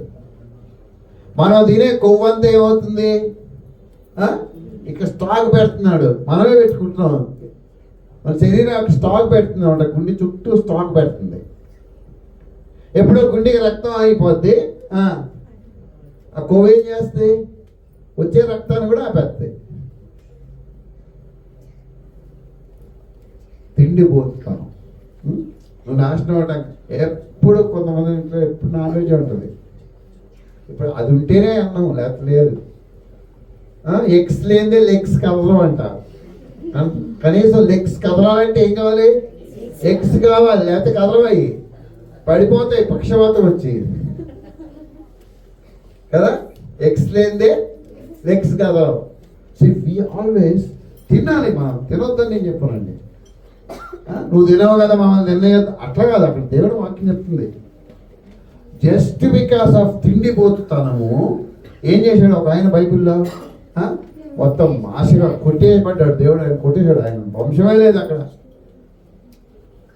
తినండి, యూ హ్యావ్ టు ఈట్, కానీ ఎంత మీకు ఎంత అవసరం అంత తినండి. ఇంట్లో ఒక రూలు, బయట ఒక రూలు, ఫంక్షన్లో ఒక రూలు. హెబ్రీ పత్రిక చూడండి ఒకసారి, 12వ అధ్యాయం. హెబ్రీ పత్రిక 12వ అధ్యాయం 16వ వచనం. ఒక పూట కోటి కొరకు ఎవరైనా ఆయన ఇప్పుడు ఆ చిక్కుడుకాయలు వంట చేస్తాడండి. ఎవరు? యాగవు చిక్కుడుకాయ కూర దాంట్లో విత్తనాలు ఉన్నాయో తొక్కలు ఉన్నాయో నాకు తెలియదు మరి. చిక్కుడుకాయలో విత్తనాలు వండటం వేరు, ఆ తోళ్ళు తొక్కలు వండటం వేరు కదా. మరి అక్కడ ఏం తినడం ఏం చూసి మనకు తెలియదు. ఒక్క పూట కూటి ఏం వండుతున్నావు అని అడిగాడు. చిక్కుడుకాయ అన్నాడు. నాకు కొంచెం పెట్టవా ఆకలి వేస్తుంది అన్నాడు. అంటే ఏమన్నాడు, పెడతా కానీ నీ చేస్తత్వ హక్కు నాకు ఇచ్చేసేయి అన్నాడు. అంటే ఈయన ఏమన్నాడు, నేను ఇప్పుడు చచ్చిపోతుంటే నాకు చేస్తత్వ హక్కు ఎందుకు, తీసేసుకపో అంటే ఆయన ఏం చేశాడు, ఓకే వెరీ గుడ్ అని జ్యేష్ఠత్వ హక్కు తీసుకుని ఆ గిన్నె ఈ మొహాన్ని కొట్టాడు. ఎవరు మొహాన వేసావు మొహం. ఎంత తిని ఉంటాడు ఆ చిక్కుడుకాయ, పోని తిండి కొట్టాడే మొత్తం తిని నాకిచ్చాడు అనేసాడు. మొత్తం గిన్నె అయిపోయింది. ఆ దేవుడు ఏమంటున్నాడు, ఒక్క పూట కూటి కొరకు తన జ్యేష్ఠత్వపు హక్కును అమ్మి వేసిన ఏశావు వంటి, అయ్యో దేవుడు ఏమన్నాడు ఆయన్ని, భ్రష్టుడు అన్నాడు, వేస్ట్ ఫెలో అన్నాడు. నీకు దేవుని యొక్క విలువ, సంఘం యొక్క సహవాసం తిరిగిట్లే. ఎవడో భోజనం పెడతాడు, ఇవాళ ఫంక్షన్ అనుకో వెళ్ళిపోతావు, ఎప్పుడో శుక్రవారం వెళ్ళిపోతావు. ఎందుకు పెట్టే 4 మటన్ మొక్కల కోసం సంఘ ప్రార్థన వదిలేస్తావు, సహవాసం వదిలేస్తావు, మాట్లాడవు, చెయ్యవు, వెళ్ళిపోతావు. మళ్ళీ ఎప్పుడు వస్తావు, అక్కడి నుంచి వచ్చేపాటికి విరోచనాలు అవుతుంటాయి. నేను ఉన్నమాట చెప్తానా కథ ఏమని చెప్తున్నానా, అంతేనా? పెళ్ళెప్పుడు ఆదివారం సాయంత్రం. ఎప్పుడు పోయావు నువ్వు, ఏ శుక్రవారం పోయావు. జ్యేష్ఠత్వం వేసిన ఏశావు వంటి భ్రష్టుడైనను ఏమన్నాడు ఆయన, ఏమన్నాడు దేవుడు, వ్యభిచారి అన్నాడు. ఎవరైతే తిండిపోతులు ఉంటారో బైబిల్లో మనం గమనిస్తాడు, వ్యభిచారిగా మార్చబడ్డాడు. సొలొమోను తిండి ఎంత తెలుసా, ఆయన తిండి చూస్తే మనకు కళ్ళు తిరిగి, ఆయన ఒక పూట తినేది మనం సంవత్సరం తింటాం. ఆయన వండే మటన్ కానీ, ఆయన వండే చికెన్ కానీ, ఆయన వండే బీఫ్ కానీ, అవన్నీ మనకు ఒక సంవత్సరం వస్తాయి. ఆయన లోపల ఏముంది, ఎవరైతే తిండిపోతూ ఉంటారో ఎంతమంది చేసుకున్నట్టు ఆయన, ఎంతమంది చేసుకుంటారు సార్, 1000 మంది, 700 మంది ఉపపత్నులు, 300 మంది భార్యలు. ఆయన పేరు చెప్పుకొని ఎంతమంది బాగుపడ్డారు. ఏశావు వంటి వ్యభిచారి ఆయన ఉండనేమో అని జాగ్రత్తగా చూసుకొని. తర్వాత చదువు.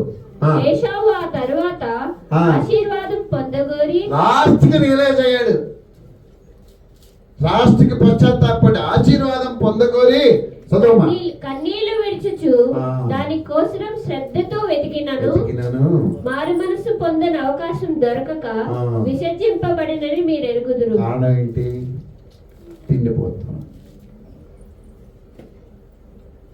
బహుశా ఏదో కారణమై ఉండొచ్చు ప్రభుని దేవుడిని దీవించలేకపోవడానికి. Okay, we'll go to next. 1 తిమోతి పత్రిక 6వ అధ్యాయం 9వ వచనం. తొందరగా చదువుదాం. 1 తిమోతి పత్రిక 6వ అధ్యాయం 9వ వచనం. ధనాశ అనే ఆటంకం. ధనవంతులు అగుటకు అపేక్షించువారు శోధనలోను ఉరిలోను అవివేక యుక్తములను హానికరములనైన అనేక దురాశలలోను పడుదురు. ధనవంతులు అగుటకు ఇష్టపడేవారు, అపేక్షించువారు, ఆశించేవారు ఏంటంట, శోధనలో పడతారంట. ముందు శోధనలోను ఉరి తప్పించుకోలేడు అనమాట. ఉరి అల్లి పెడతాడు సైతాన్. ఉరిలోను అవివేక యుక్తములను హానికరమైన అనేక దురాశలలోనూ పడుదురు. అది మరి ధనం వద్దా, ధనం సంపాదించుకోవద్దా, వద్దా, ఎట్లా బతుకుతావు మరి? ధనము, దయచేసి గమనించండి, ధనము సంపాదించుకునే సామర్థ్యాలు మరి దేవుడే ఇవ్వాలి. దేవుడు నీకు ఎంత అవసరమో అంతే ఇస్తాడు. బహుశా అదే నువ్వు దేవుని పొందలేకపోవటానికి కారణం. ఎంతసేపు నీ టైము, నీ బలము, నీ శక్తి, నీ ఎనర్జీ, నీ ఆలోచనలు అన్నీ దేని మీద పెడుతున్నావు? ఎట్లా సంపాదించుకోవాలి, ఎట్లా సేవ్ చేయాలి, ఎట్లా ఏమంటారు దాచిపెట్టుకోవాలి, ఎట్లా పెంచుకోవాలి? షేర్స్లో పెడదామా, బిట్ కాయిన్లో పెడదామా, ఇంకో దగ్గర పెడదామా, వడ్డీలకి ఇద్దామా? ఎవరు చూడకూడదు మళ్ళీ అది.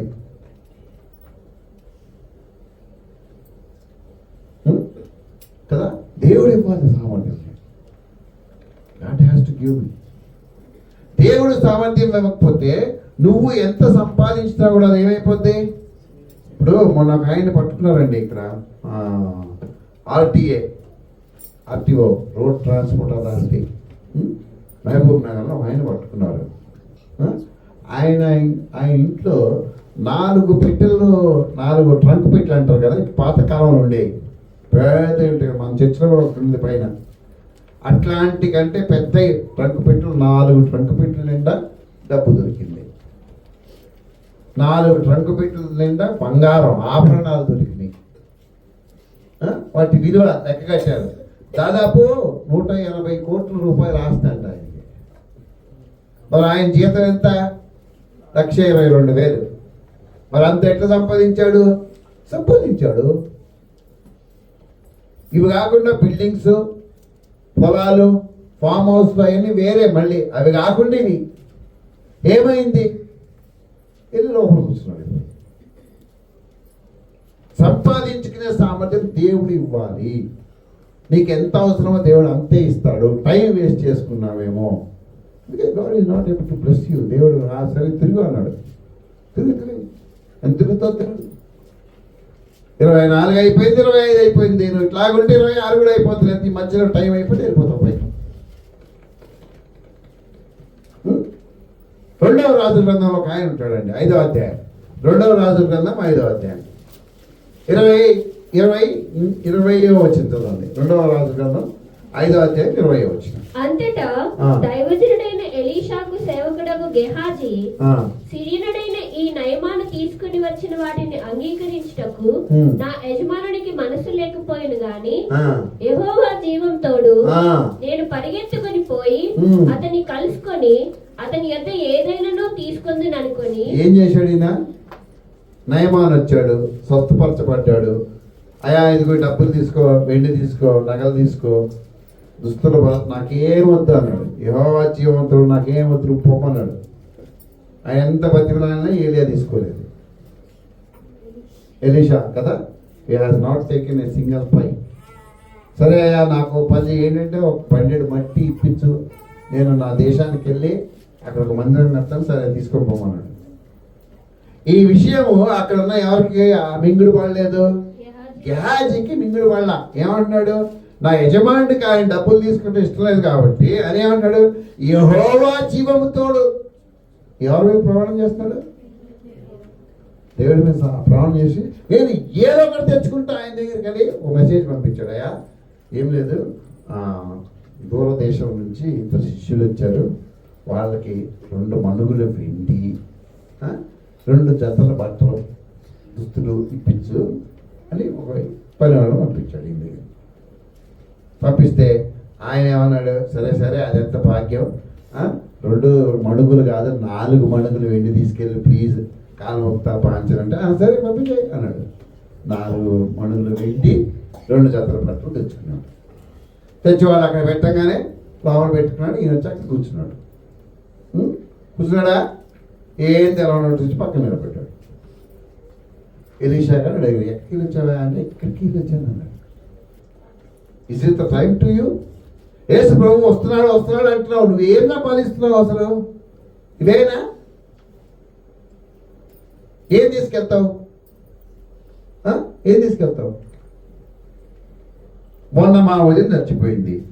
చనిపోతే వాళ్ళ పిల్లలు ఎన్ని చీరలు పంచుకున్నారు అమ్మాయి అంటే చాలానే బాబాయ్ అంది మా కూతురు. ఎన్ని ఉన్నాయి అమ్మాయి అంటే నాకు ఒక 75, చెల్లికి 70 వచ్చినాయి బాబాయ్. అంటే ఎన్ని చీరలు ఉన్నాయి ఆమెకి? 150 చీరలు ఉన్నాయి. పట్టు చీరలు ఉన్నాయో చెప్పింది, మామూలు చీరలు ఉన్నాయో చెప్పింది. సరే ఇప్పుడు ఆమె అంటే దాదాపు 200 చీరలు ఉన్నాయి ఆమెకి. ఎన్ని తీసుకెళ్ళింది? ఏరి కోరి ఒక చీర కట్టారు, అది కూడా ఏడ్చుకుంటా పైకి వెళ్ళింది. ఆ చీర ఎక్కడికి వెళ్ళింది? ఆ పెట్టిలో ఈ పాటి పాడైపోయి కూడా ఉండొచ్చు. ఇది సమయమా?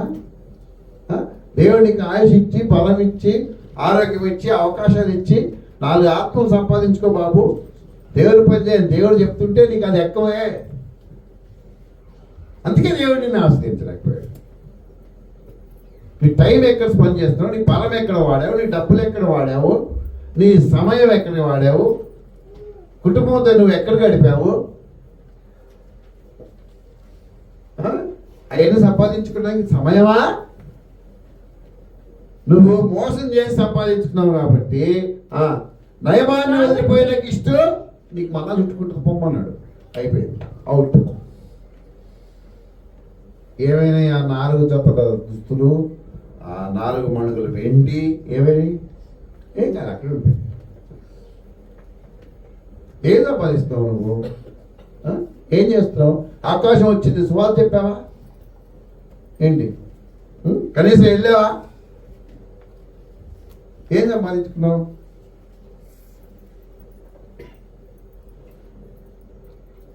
అందుకే 2025లో you're still like that only. కానీ బతికున్నావు, అది సంతోషించు. You're still alive. ఇంకా కారణం చూసి మన ప్రభుత్వంలో ప్రవేశిద్దాం. ఈ కారణం ఏంటి? 6వ అధ్యాయం 6వ అధ్యాయం 6వ వచనం. 6వ అధ్యాయం 6వ వచనం. సోమరి చీమల యొద్దకు వెళ్ళి సోమరి చీమల యొద్దకు వెళ్ళము, వాడి నడతలు కనిపెట్టి జ్ఞానం తెచ్చుకొనుము. వాడేమంటాడు? చెప్పు, ఏమంటాడు? చీమల నాదే రమ్మని అంటాడు. నీ ముక్కులో చీవుడు ఉంది నిఖిల్ అంటే ఏమంటాడు? అదే నువ్వే తీసే అంకుల్ అంటాడు. సోమరితనం అనమాట. కొంతమందికి ఎంత బద్ధకం అంటే తాగిన గ్లాస్ అక్కడ పెట్టను ఇట్లా పెడతారు కదా, అలా దాన్ని వచ్చి ఎవడో తీసుకుని పోయి అక్కడ పెట్టాలి. అవునా? నీ ఆత్మీయ జీవితం లేకపోతే నీ వ్యక్తిగత జీవితంలో సోమరితనం చాలా పెద్ద గోల్. పొద్దున్న ఎప్పుడో లేస్తాడు, చలిగా ఉంది, పోకపోతే ఏమైంది, పని ఇచ్చినోడు ఫోన్ చేస్తా ఉంటాడు, ఈయన మాత్రం ఏం చేయడు, సైలెంట్ పడతాడు. దాన్ని ఈ గొడవ ఒకటి మనకి. ఆ సోమరితనం నుంచి కొన్ని మాట్లాడుతూ ఏమంటుంది తెలుసా? ఉతక మీద తలుపు తిరుగును, పడక మీద సోమరి తిరుగును. ఉతక మీద అంటే ఆ ఇంజీస్ అంటారా, ఆ తలుపుకి ఇట్లా పెట్టుంటాయి కదా, ఇంజీస్ మీద తలుపు తిరుగుద్ది. అవునా? ఇట్లా అయినప్పుడు తిరుగుతుంది కదా తలుపు, అటు ఇటు, దాని మీద తలుపు తిరుగుద్ది. పడక మీద సోమరి తిరుగుతాడు. చదువుకోమంటే చదువుకోడు, సరే అంటాడు. కడుపు నొప్పి అంటాడు. పని చేయరా బాబు అంటే సరే అంటాడు. చేతులు గుంజుతున్నాయి అంటాడు. మరి మటన్ తినేటప్పుడు పళ్ళు గుంజవా?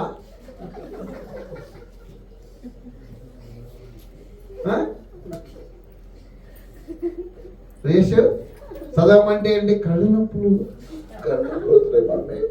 అంటది. అదే మటన్ తెచ్చి పెడితే వాళ్ళు అయ్యా 4 చెప్పా గుంజుది, పెట్టుకో మీ తొందరగా. ఆ పెట్టేదాకా కూడా ఉండదు, లాక్కొని తింటూనే ఉంటుంది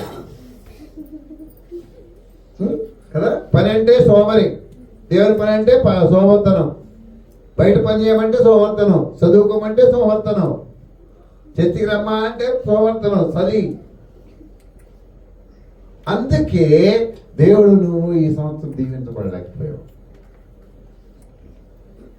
సోమర్తనం గురించి మాట్లాడు. 6వ అధ్యాయం 24వ అధ్యాయం చూడండి, 30వ వచనం. 24వ అధ్యాయం 30వ వచనం. వినండి, అది సోమరి వాని చేను నేను దాటిరాగా, తెలివిలేని వాని ద్రాక్ష తోట నేను. సోమరుడికి ఒక చేను ఉంది, పొలం ఉంది, దాంట్లో ద్రాక్ష తోట వేశాడు. తెలివి లేని వాని ద్రాక్ష తోట నేను దాటిరాగా, ఇదిగో ఏమున్నాయంటే దాని లోపల ఏముండాలి? ద్రాక్ష పంటేశాడు, కానీ ఏముంది? ముళ్ళ తుప్పలు వచ్చినాయి. అంటే ఏం చేశాడు? ఎవరితోనో చెప్పి డబ్బులు ఇచ్చి చేయించాడు, తర్వాత దాని మొహం చూడాల. ఏమైపోయింది అది? ఏమైపోయింది? ఆ పంట ఎటుపోయిందో కానీ ఏమొచ్చింది దాని లోపల? ముళ్ళ తుప్పలు వచ్చినాయి. ముళ్ళ తుప్పలు వచ్చాయి దాంట్లో. అంటే ఎంత సోమరుడో గుర్తు చేసుకోండి మీరు. చాలా సోమరబ్బా. ముళ్ళ తుప్పులు పలిసి ఉండెను, పూలగుండ్లు దాన్ని కప్పి ఉండెను, పూలగుండ్లు తులసి చెట్లంతా దాన్ని కవర్ చేసేసినాయి మొత్తం. దాని రాతి గోడ దాని రాతి ఎంత కవర్ చేసినాయి అంటే ఆ చుట్టూ గోడ ఉంటుంది కదా, ఈ మొక్కలు బాగా కింద పోయి గోడనే పడగొట్టేసినాయి. అయినా సరే మనకి ఏం లేదు, సోయలేదు. దున్నపోత మీద వర్షం పడ్డట్టే అయిపోయింది మన పరిస్థితి. ద్రాక్ష తోట పోయింది, దూబగొండ్ల చెట్లు వచ్చినాయి, ముళ్ళ చెట్లు వచ్చినాయి, బాగా పెరిగి ఎంత పెరిగాయి అంటే ఆ ఉన్న రాతి గోడనే పడగొట్టేసినాయి. వేళ్ళు కిందకిళ్ళి రాతి గోడని పడగొట్టేసినాయి. అయినా మనకి ఏం లేదు, బిందాస్ బిర్యానీ. నా పొలం ఉంది రాబాయ్, ఏముంటే నాకెందుకు అన్నట్టే ఉన్నాడు. మరి ఇష్టం పంట ఏమైంది, రేపు పుట్టిన అవన్నీ అవసరం లేదు, నాకు అవసరం లేదు. అయ్యా నీ ఆత్మీయ జీవితం ఎట్లా ఉంది? పోనీ నువ్వు కష్టపడుతున్నావా? కష్టపడుతున్నావా? లేకపోతే మేడం కష్టపడి రావాలా? పోనీ ఇద్దరు సరిగ్గా కష్టపడుతున్నారా? లేదా పిల్లలు పంపిస్తున్నారా? తల్లిదండ్రులు మేము చదివిస్తున్నారు, కష్టపడుతున్నావా? ర్యాంకు వాళ్ళ చూడండి, తల్లిదండ్రులు ఎంతో కష్టపడి చదివిస్తారండి. పిల్లలు గుర్తించాలి, తల్లిదండ్రులు చాలా కష్టపడి వాళ్ళ సుఖాలు, వాళ్ళ సౌఖ్యాలు, వాళ్ళ ఆశలు, వాళ్ళ తిండి ఆశయాలన్నీ వదులుకొని మిమ్మల్ని చదివిస్తారు. మీరేం చేస్తున్నారు? సోమవారంతో మీరు అనుకున్నది సాధించలేకపోతున్నారు. సాధించలేకపోతున్నారు. దేవుడు కూడా ఏం చేస్తున్నాడు? ఈ సోమవారిని దీవిస్తే ఏం లాభం? కష్టపడే వాళ్ళకి ఇద్దాం కానీ. అందుకే 2025లో స్టిల్ లైక్ దట్ ఉంది. ఎక్కడ వేసిన గొంగళి అక్కడే ఉన్నాం. ఇంకా దిగజారిపోయావు. ఇప్పుడు అప్పుడన్నా దేవుడు భయభక్తులు ఉండే, కొంచెం భయపడేవాడు, ఏదో భయపడేదాన్ని. ఇప్పుడు ఏం లేదు. ఏమవుతుంది? పలోకానికి వెళ్తాం కదా, సాల్సి ఇది చెప్పే మాట్లాడగా దేవుడు ఇచ్చారు, అక్కడే ఉండిపోయావు. కాబట్టి నేను 8 కారణాలు మీ ముందుకు తీసుకొచ్చాను కదా, 8 రీజన్స్. చాలా 8 రీజన్స్ రివ్యూ చేసుకొని ప్రభుత్వంలో పాల్గొందాం. మొదటి కారణం ఏంటి? భ్రమ. ఆత్మీయ జీవితంలో భ్రమలు బతుకుతున్నావేమో. నేను చాలా భక్తుడిని, నేను చాలా మంచివాడిని, నేను చాలా ఉన్నతమైన వాడిని, నా అంతటి వాడు ఎవరు లేడు, నేను లేకపోతే చర్చ చేయలేదు. మేబీ భ్రమ. నేను చాలా భక్తుడిని కదా, తప్పు భ్రమ. రెండో రీజన్ ఏంటి? గర్వం. దేన్ని బట్టి గర్వం? డబ్బా, బలమా, శక్తి, అందమా, ఆస్తిపాస్తుల, చదువా? దేన్ని బట్టి గర్వం? నీకు లేదు, నీకు దగ్గర వేరే వాళ్ళ దగ్గర లేకపోతే నీకు గర్వమా? నాశనం ముందు గర్వం. మూడో కారణం ఏం చెప్పారు? అసూయ. ఎనిమి కాదు, ఎనిమి. అసూయ. నాకు లేని వాళ్ళకుంది, ఎప్పుడు వాళ్ళతోనే మాట్లాడతారు, నాతో మాట్లాడరు. అసూయ. అసూయ క్యాన్సర్ లాంటిది, లోపల నేను తినేస్తుంది కదా. అసూయ షుగర్ జబ్బు లాంటిది, ఎన్ని మందులన్నా వేసుకో, ఏం చేస్తుంది తెలుసా మీకు? ఏదో పార్ట్ మీద ప్రభావం చూపుతూనే ఉంటుంది. కిడ్నీస్, లేకపోతే పేగుల, కళ్ళు, మెదడు, ఏదో దాని మీద ప్రభావం చూపుతూనే ఉంటుంది అది. అసూయ అట్లాంటిది. తర్వాత వ్యభిచారం. శరీరానికి, ఆత్మకి, కుటుంబానికి నష్టం కలిగిస్తుంది. తర్వాత కోపం. కోపపడు కానీ పాపం. కోపం ఏం చేస్తుంది? సంబంధ బాంధవ్యాలు విడగొట్టేస్తుంది, తెగిపోతుంది, సంబంధ బాంధవ్యాలు తెచ్చేస్తుంది అన్నమాట. క్షమించలేకపోతున్నాం. క్షమాపణ అనే మాట పోయింది, ఎక్కడ డిక్షనరీ నుంచి చెడిపోయింది అది. తిండి పోతాం. వారి కడుపే వాడి దేవుడు అంటాడు తిమోతి పత్రిక. వారి కడుపే వారి దేవుడు. ఎవరా దేవుడు? తెచ్చి కాదు. ఎవరు? వాళ్ళ కడుపు నింపితే చాలు, అదే దేవుడు. పేట్ పూజ కర్లేనా అంటారు. వారి కడుపే వారి దేవుడు. తర్వాత ఇంకోటి ఏంటి? ధనాశ.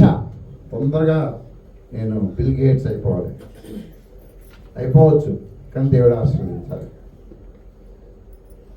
దేవుని ఉద్దేశాలు వేరు వేరుగా ఉంటాయి. పేదవాళ్ళని కూడా వాడుకున్నాడు దేవుడు. ఓకే, లాస్ట్ ఐటమ్ ఏంటి? సోమర్థనం. సోమర్థనం.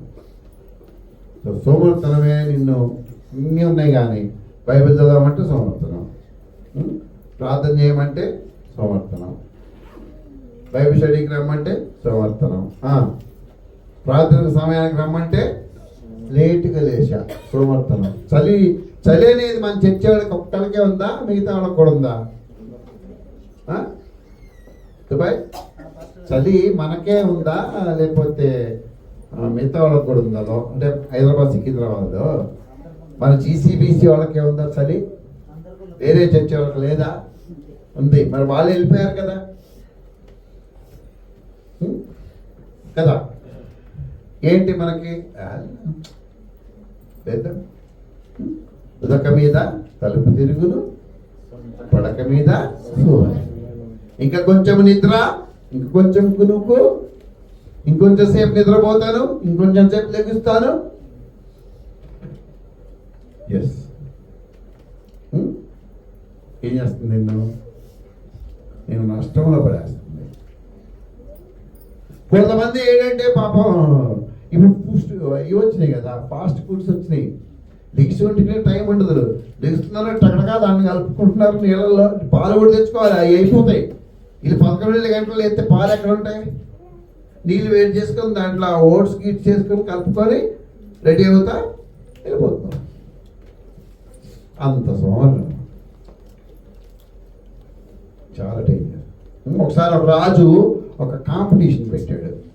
ఏంటంటే నా దేశంలో ఎవరు అత్యంత సోమరి అని తెలుసుకోవాలనుకున్నాడు.